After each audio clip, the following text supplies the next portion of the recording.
Hello and welcome to our first tutorial for WordPressAcademy.ca. In this brief tutorial, we'll be reviewing the process required to increase the memory allocation for your WordPress website. From time to time, we have students who have problems with their websites mysteriously crashing. More than likely, the reason for this is because WordPress has not received enough memory in order for it to run properly. It's not generally understood by most developers, but WordPress consumes memory just like any computer program would on your laptop or desktop computer. Obviously, the more programs you have running, the more memory it will take from the web server at the hosting company. Now, every single plugin that you have running consumes memory, and if they consume too much memory and WordPress does not have enough memory, then the plugins will cause your website to slow down or possibly even crash because it is not receiving enough memory for the PHP required to run the content management system. Well, what you can do is increase the memory allocated to PHP, and here we're looking at the codex for WordPress.org, where we see an article on increasing the memory allocated to PHP. And I'll read what it says. Also released in version 2.5, the WordPress memory limit, wp_memory_limit option, allows you to specify the maximum amount of memory that can be consumed by PHP. This setting may be necessary in the event you receive a message such as allowed memory size of XXX bytes exhausted. This setting increases PHP memory only for WordPress and not for other applications. By default, WordPress will attempt to increase memory allocated to PHP to 40 megabytes. Code is at the beginning of wp-settings PHP, so the setting in wp-config.php should reflect something higher than 40 megabytes. Now, what we see at the bottom of the screen is the code necessary for increasing PHP memory to 64 megabytes, increasing PHP memory to 96 megabytes, or even a maximum limit, which is 256 megabytes. In this tutorial, we're going to open and edit the wp-config file. We're going to insert the memory increase code, replace the existing one with the new one, for example, 96 megabytes. We're going to save the file, and then we're going to upload it to a website via FTP. This shouldn't take long, but it's something that every WordPress developer needs to know. So let's get started now. Step number 1. Download the wp-config.php file. To do this, you'll need to use an FTP client. Log in to the root of your website. That's the public_HTML folder where your WordPress is installed. Download the file that is called wp-config.php. Download that to your computer. I don't care where it is. You're going to open it. You don't lose it, obviously. A lot of people download it to the desktop. But you'll need to open that file with Dreamweaver or another text editor like Notepad. Do not use WordPad. It might change the file format and will make it unreadable.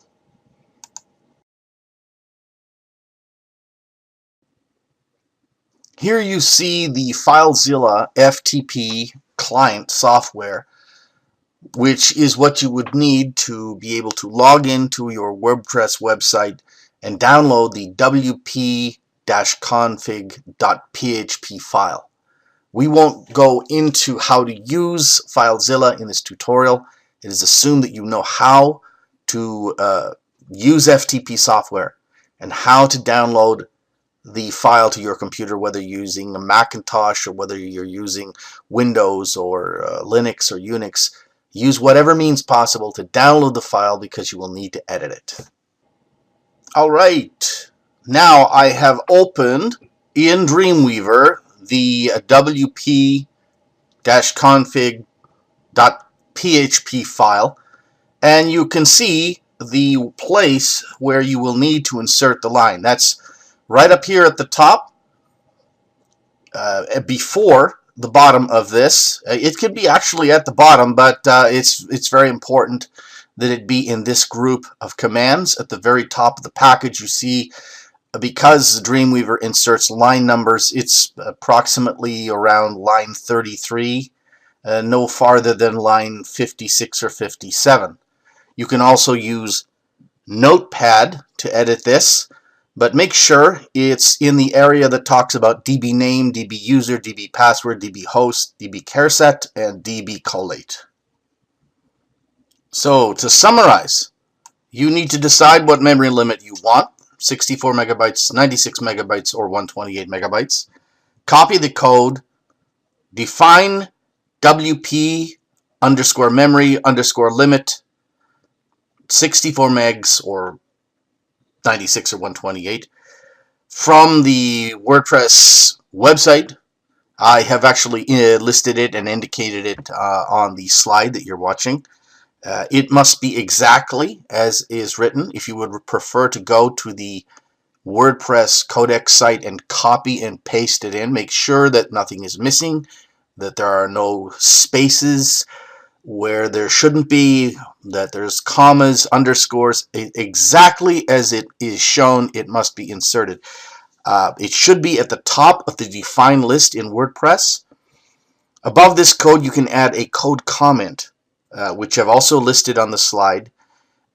Make sure you put the /** at the beginning, at the end, because if you don't put that, then it will actually read that, and it may interfere with the activation of the wp-config file. It will be seen as an error. So make sure things are exactly as I have indicated in the slide. Once you've finally inserted it, save the file as under new name as wp-config-new1.php. Then, using your FTP client that you used to download it, upload it back to your website. The reason we rename it, and we rename it New 1, is you may want the New 2, New 3, New 4, New 5. You'll see in the next step why it's important you name it a new name. Once you have uploaded the new file to your server, rename the existing wp-config.php to wp-config-old1.php.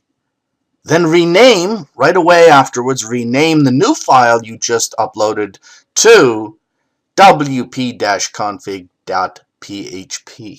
This is very important. You don't delete the old file in case something goes wrong. Rename the one you just created so that it becomes the new one, or the one that WordPress is looking for. That's the wp-config.php. That way you always have the old file backed up. And if you have several of them, old 1, old 2, old 3, old 4, then you know you have a backup of the file just in case something goes wrong. When you're done, log out of your FTP program and check your website to make sure it is okay. Now, assuming that everything is okay and your WordPress website is running, we need to know if the memory limits have indeed been increased. Now, one of the easiest ways to do that is to use a plugin from the WordPress main site. So what I'd like you to do is install a plugin to monitor your WordPress memory and the PHP. This can be done by going to the free programs available in the WordPress Codex plugin directory. I've put the URL on the slide, wordpress.org plugins server IP memory usage. That's the name of the program, server IP memory usage. You can do a search for it and find it, or you can type in the URL as I've indicated on the slide. Install the plugin and check to see if the memory usage has indeed increased. Now with this plugin running, you can check periodically to make sure that your memory usage has not increased radically. This could happen if you install a plugin that is taking more memory than it should. So by leaving it running with this program, server IP and memory usage display, it will allow you to randomly check on the memory status of your website. You can leave it disabled. After you've done, you can disable it and re-enable it periodically, or you can leave it running full-time to check memory status every time you're in the back end of your website. It shows the memory and the server status. It requires very little resources. There are other free programs available on the WordPress Codex. Now you're done. It's done. Your memory should be increased on your WordPress website, and from now on you'll always know, with this program running, you will always know if you're running out of memory, and you can increase it again. Thank you very much for joining us. We hope you enjoyed this tutorial. Very simple, very quick, very basic, but it's something that every person who has a WordPress website needs to know. Have a nice day. See you again.